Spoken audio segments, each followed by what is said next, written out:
MBBS in just 16 lakhs. Kyrgyzstan, Central America, Russia, Georgia. Orbit Global Education. ఇట్లా spiritual ఫ్యామిలీలో పెరిగాను కానీ ప్రేమ దొరకలేదు కదా. సో ప్రేమ దొరకకపోవడం వల్ల ఏమవుతుందంటే అది లోపల కూర్చుండిపోయింది, పెయిన్ అంతా కూర్చుండిపోయింది. ఆ కూర్చొని స్పైన్ ఇట్లా వంకరైపోయింది. మెడిసిన్స్ దొరకట్లేదు, ఇంత హెల్దీ లైఫ్. నేను జంక్ ఫుడ్ తినను, నాకు బ్యాడ్ హ్యాబిట్స్ లేవు, మసాలాలు తినను, బిర్యానీలు తినను, అడ్డమైన నూనె తినను, చాలా ఆర్గానిక్గా డీటాక్స్. చిన్నప్పటి నుంచే మా ఇంట్లో డీటాక్స్ అలవాటు, యోగా అలవాటు. నేను యోగా ఛాంపియన్, నేషనల్ ఛాంపియన్. నేను కరాటే వచ్చేసాను చిన్నప్పుడు, గ్రీన్ బెల్ట్ దాకా ఉంది. సో ఇంత హెల్దీ లైఫ్ స్టైల్ పెట్టుకొని ఇంత చేసి నా ఆరోగ్యం ఎందుకు పాడైంది అనే ఒక క్వశ్చన్ నన్ను ఎప్పుడు హాంట్ చేసేది. దీని రూట్ కాజ్ ఏంటి, అసలు ఎందుకు వచ్చింది నాకు ఇది అని ఎప్పుడు కొట్టుకునేదాన్ని. డాక్టర్ దగ్గర వెళ్ళిన ప్రతిసారి ఎంఆర్ఐ స్కాన్లు, ఆ స్కాన్లు, ఈ స్కాన్లు అన్నీ తీస్తారు కానీ నార్మల్ ఏం లేదు, నువ్వు జస్ట్ ఎక్కువ ఆలోచిస్తున్నావు, వెళ్ళిపో. దీన్ని మెడికల్ అబ్యూస్ అంటారు. అంటే నీ బాధని కరెక్ట్గా డయాగ్నోస్ చేయకుండా వచ్చిన పేషెంట్ని దులిపేసుకున్నావా, నాకు 4 డబ్బులు వచ్చాయని ఆలోచించే డాక్టర్లు ఉండడం వల్ల చాలామంది అమ్మాయిలు ఆటోఇమ్యూన్కి బలి అయ్యారు. ఇప్పుడు సెన్సెస్లో తెలుస్తుంది ఏంటంటే 80% of women have autoimmune condition all over the planet. That is because of depression given by patriarchy. అందుకే పెళ్ళిలో అవ్వట్లే, ఆడవాళ్ళు క్రిమినల్స్ తయారవుతున్నారు. నేను యాక్చువల్గా ఇందాక మీరు ఒక పాయింట్ని నేను మిస్ అయిపోయి మళ్ళీ వేరే క్వశ్చన్లోకి వెళ్ళిపోయాను. డబ్బులు క్రౌడ్ మీకు ఏదో ఇబ్బంది అయితే హెల్త్కి నేను క్రౌడ్ ఫండెడ్ చేసుకున్నాను అని అన్నారు. ఇప్పుడు ఎలా ఉంటున్నారు మరి మీకు? ఇప్పుడు ఎలా? ఇప్పుడు క్రౌడ్ ఫండింగ్ చేసినప్పుడు కూడా నాకు ఒక 15 లక్షలు అట్లా అవసరం ఉండే. క్రౌడ్ ఫండింగ్లో ఎంత 2 lakhs ఏమో వచ్చాయి. అందులోంచి కొంచెం మంచి పర్సంటేజే ఆ క్రౌడ్ ఫండ్ వెబ్సైట్ వాళ్ళు తీసేసుకున్నారు. ఆ ప్రమోషన్, ఈ ప్రమోషన్ అని చాలా బాధేసింది. దాని తర్వాత బాగా ఆలోచిస్తే ఒక్క phone call can change my life, ఒక్క phone call can change my life అని అనుకున్నా.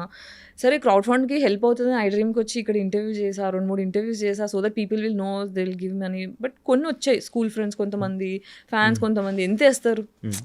అలా ఒక 2 lakhs దాకా అయింది. బట్ ఒకసారి ట్రై చేద్దామని సందీప్ రెడ్డి వంగ ఫ్రెండ్ అనమాట నాకు. ఫిదా టైంలో యాక్టింగ్ చాలా బాగా చేసామని ఫేస్బుక్లో నాకు మెసేజ్ పెట్టి నంబర్ షేర్ చేసుకొని అట్లా పరిచయం అయ్యారు. సో సందీప్కి మెసేజ్ చేసా, పెద్దది ఒక మెసేజ్ పెట్టా, సందీప్ ఇలా ఉంది నా పరిస్థితి, నాకు అర్థం కావట్లేదు ఏం చేయాలో, I really need some help, నాకు ఇన్ని డబ్బులు అవసరం ఉన్నాయి, కనీసం నాకు ఒక 50% ఆఫ్ మనీ వచ్చినా I can start my treatment. నేను బెడ్ రిడన్ అయిపోయినా 1 year అవుతుంది, ఏం లేదు, మా ఓనర్కి డబ్బులు కట్టుకోలేదు, ఖాళీ చేయమంటున్నాడు. ఇలాంటి పరిస్థితుల్లో నీ రిపోర్ట్స్ పంపించు గాయత్రి అన్నాడు.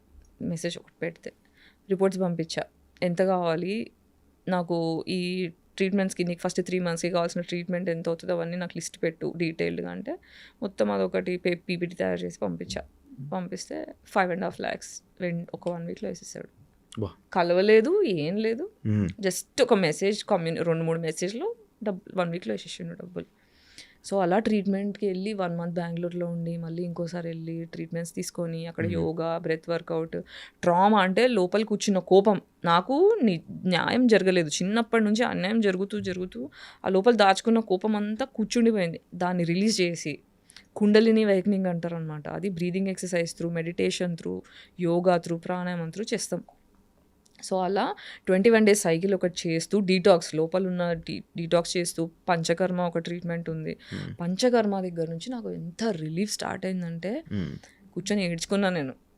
ఓకే చలో అంటే నాకు డాక్టర్స్ నువ్వు చచ్చిపోతావు నాకు చెప్పేశారు, నువ్వు చచ్చిపోతావు, దీనికి సొల్యూషన్ లేదు, పెయిన్ కిల్లర్స్, పెయిన్ మేనేజ్మెంట్ తప్ప ఏం లేదని. నాకు అక్కడ నుంచి భయం అయ్యి ఎవడేమనుకుంటే నాకేంటి, నేను ఫస్ట్ చావడం ఏంటి అని చెప్పి క్రౌడ్ ఫండ్ ఆప్షన్ చేసుకున్నామా. ఎందుకంటే ఫ్యామిలీ కూడా లైట్ తీసుకున్నారు నన్ను. తీసేసుకునేసరికి ఇంకా ఆప్షన్ లేదన్నట్టు అది చేసుకున్నా. సో అమ్మయ్య నేను చచ్చిపోను, I can live now, I know how to heal my self.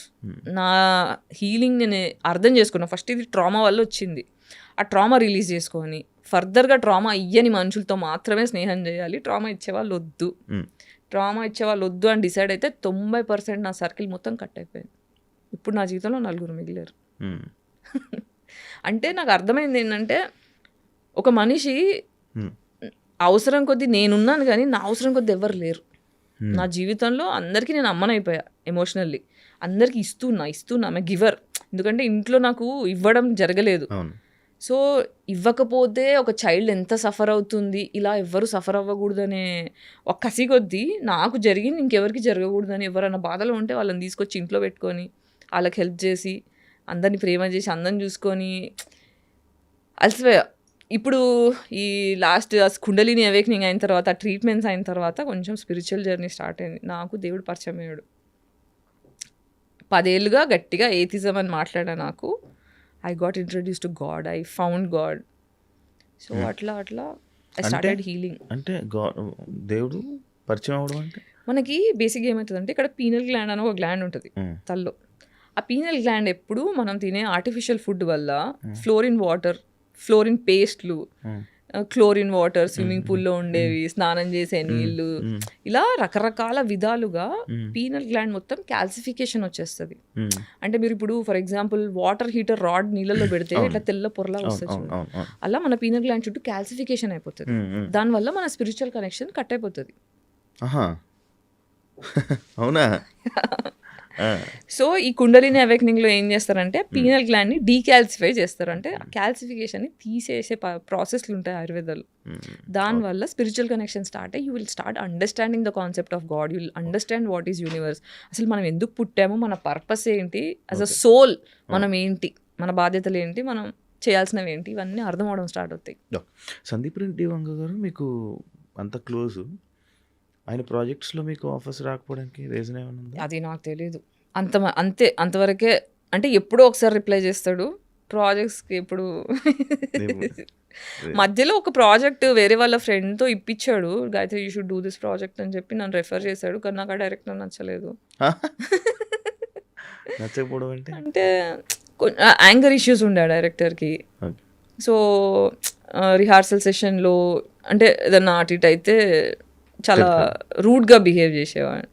నాకేమో సెల్ఫ్ రెస్పెక్ట్ మనిషి, నాకు రెస్పెక్ట్ లేకపోతే కష్టం. ఒకసారి చూసా, 2 సార్లు చూసా, 3వ సారి అడ్వాన్స్ రిటర్న్ ఇచ్చేసి నన్ను క్షమించండి, మీకంటే నాకన్నా ప్రాజెక్ట్ పెద్దది, ఈ ప్రాజెక్ట్లో నేను ఉంటే నేను న్యాయం చేయలేను, మీ మీద రెస్పెక్ట్ ఉంది కానీ నేను ఇందులో ఫిట్ అవును అని చెప్పి పద్ధతిగా చెప్పి వచ్చేసా బయటికి. నాకు మీ నోస్ పిన్ ఎందుకు పెట్టుకున్నది? ఇదా? This is a basically indication that I'm bisexual, pansexual. అవునా? నాకు కాదు అనే దానికి ఇది నాకు తెలియదు అసలు ఇప్పుడు దాకా. నాకు ఇవన్నీ ఏం తెలియవు. అవునా? ఓకే. అంటే మేజర్లీ ఇప్పుడు స్పెక్ట్రమ్ చైల్డ్ అని చెప్పడానికి, ఓకే, సెక్షువాలిటీతో సంబంధం లేదు. I belong to queer community, I mean neuro divergent అని చెప్పడానికి ఇది ఒకటి. అవునా? ఎంతమంది అమ్మాయిలతో కలిసి ఉంటారు మీరు ఇప్పటిదాకా? యాక్చువల్లీ అమ్మాయిల దగ్గరికి వెళ్ళి ఏం అడుగుతారు? ఏం చేయలేదు నేను ఇప్పటిదాకా. అదే కదా 40 yearsకి వచ్చిన తర్వాత బయట చెప్పాకి ఆమె పాన్సెక్షువల్. నేను ఇది ధైర్యంగా చెప్పగలుగుతాను, నాకు నేను ధైర్యం తెచ్చుకొని బయట మాట్లాడడానికి నాకు 40 ఏళ్ళు పట్టింది. ఇప్పుడు నాకేంటంటే జస్ట్ బికాజ్ ఐఎమ్ బైసెక్షువల్ అమ్మాయి దొరికిందా చేసా అలా కాదు. పడాలి, నచ్చాలి, ఈక్వేషన్స్ ఏమి ఉండాలి అవన్నీ ఉంటాయి అబ్బాయితో ఎలా అలాగే.